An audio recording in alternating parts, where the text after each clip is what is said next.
लेकिन आपको कुछ ना कुछ दांव पे लगाना पड़ता है ना यार। यू हैव टू मतलब टेक सम रिस्क। वो बहुत पुरानी कहानी है, बहुत जबरदस्त कहानी है कि वो दो राजाओं की में बैर था, बहुत जबरदस्त पुरानी कहानी है, लेकिन है बड़ी मार्मिक, है बड़ी शानदार कि दो राजाओं में भयंकर बैर था। एक सीमा पे था, एक दूसरी सीमा पे था, दोनों की भयंकर लड़ाई थी और कभी भी एक दूसरे पे अटैक कर सकता था। एक बहुत शक्तिशाली था और एक बहुत कमजोर रहता था। तो कमजोर वालों को एक बार नोटिस आया, कमजोर वालों के पास नोटिस ही आया, गुप्तचर विभाग ने बोला कि फला दिन जो शक्तिशाली राज्य है वो तुम पे अटैक करने वाला, आक्रमण करने वाला, तुम तो नेस्तनाबूद हो जाओगे, तुम्हारे तो अल्ले पल्ले कुछ नहीं। ही वाज मतलब बहुत बड़ा राजा है उसका। बोला फिर क्या करें? तो मंत्रियों की सलाह हुई। मंत्रियों ने बोला ठीक है, एक ही रास्ता समझ में आता है, पहले तो ये तय करो कि पक्का खबर है कि आक्रमण होगा। तो बोला 100% पक्की खबर है कि बड़ा राज्य तुम्हारे छोटे राज्य पे आक्रमण करेगा, इतनी तारीख को इतने बजे सेनाएं तुम्हारी सीमा में आएंगी और आक्रमण होगा, लड़ाई तैयार है।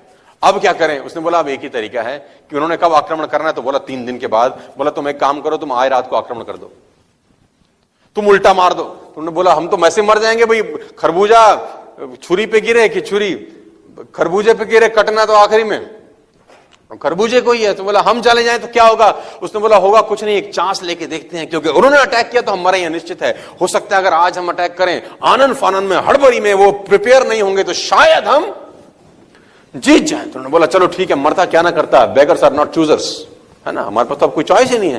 तो सेनाएं रात में तैयार हुई और जो सेनापति था जिसने ये आइडिया दिया था, उसने आगे झंडा उठा के आक्रमण की तैयारी करी और सेना ने कूच करना शुरू किया। तो कहते हैं कि एक सेना और एक राज्य और 2 राज्यों के बीच में नदी पड़ती थी जो उन दोनों राज्यों की सीमाओं को बांटती थी। जब वो नदी पार करने के लिए पुल के ऊपर चढ़े और पुल पार करके दूसरे राज्य की सीमा में आ गए, तो सेनापति बड़ा होशियार था, उसने जिस पुल से सेनाएं उतरी थी उस पुल में भी आग लगा दी। तो सैनिकों ने बोला महाराज ये क्या कर रहे हो? बोला वापस भी नहीं जा सकते, अब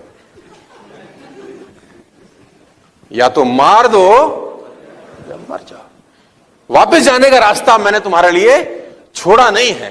तो मरता क्या ना, और दाव पे क्या लग गया जानते हैं? जिंदगी दाव पे लग गई। अटैक किया और जीत गए, अटैक किया और बचपन में जीत गए। कहना जब दाव पे सब कुछ लग जाता है और आदमी के पास पीछे लौटने का रास्ता नहीं होता, जब वो अपने पुल जला देता है, तो सफलता फिर उससे दूर रहती नहीं है। ये सब सफलता प्राप्त करने के लिए कुछ बेसिक इंग्रेडिएंट्स हैं यार, जो आपको चाहिए होते हैं।